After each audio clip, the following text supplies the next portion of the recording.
বাংলাদেশের সর্ব উত্তরের জেলা পঞ্চগড়ে অবস্থিত পঞ্চগড় ১ জাতীয় সংসদের ৩০০টি নির্বাচনী আসনের মধ্যে এটি হচ্ছে ১ নং আসন।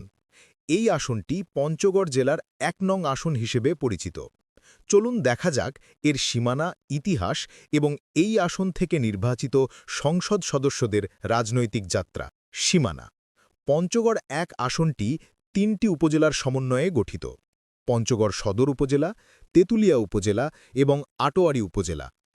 ইতিহাস: পঞ্চগড় ১ আসন গঠিত হয় ১৯৮৪ সালে, যখন বৃহত্তর দিনাজপুর জেলাকে বিভক্ত করে ৩টি জেলায় ভাগ করা হয়: দিনাজপুর, ঠাকুরগাঁও ও পঞ্চগড়। এই বিভাজনের মাধ্যমে নতুন রাজনৈতিক ভূগঠন তৈরি হয় এবং পঞ্চগড় ১ তার রাজনৈতিক যাত্রা শুরু করে। এবার দেখা যাক এই আসনের ইতিহাসে কারা কারা সংসদ সদস্য হিসেবে দায়িত্ব পালন করেছেন। ১৯৮৬ সিরাজুল ইসলাম, আওয়ামী লীগ। ১৯৮৮ আব্দুল কুদ্দুস, জাতীয় পার্টি। ১৯৯১ মির্জা গোলাম হাফিজ, বিএনপি। ফেব্রুয়ারি ১৯৯৬, জুন ১৯৯৬ ও ২০০১ জমির উদ্দিন সরকার, বিএনপি। ২০০৮ মোহাম্মদ মজহারুল হক প্রধান, আওয়ামী লীগ।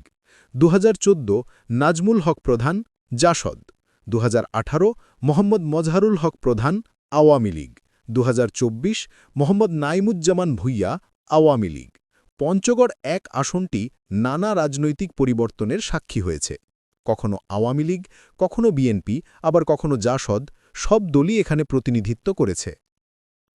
জমির উদ্দিন সরকার এই আসন থেকে উঠে আসা বাংলাদেশের একজন উল্লেখযোগ্য রাজনীতিবিদ ও প্রথিতযশা আইনজীবী। তিনি বাংলাদেশ জাতীয় সংসদের স্পিকার হিসেবে দায়িত্ব পালন করেন।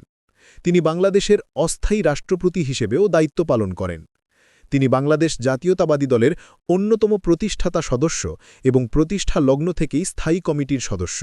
পঞ্চগড় ১ আসনের এই রাজনৈতিক ইতিহাস প্রমাণ করে এই ছোট্ট উত্তরাঞ্চলীয় আসনও দেশের বৃহত্তর রাজনৈতিক পরিমণ্ডলে গুরুত্বপূর্ণ ভূমিকা পালন করেছে। আপনি কি জানতেন আপনার এলাকার রাজনৈতিক ইতিহাস কতটা সমৃদ্ধ? মন্তব্যে আমাদের জানাতে ভুলবেন না।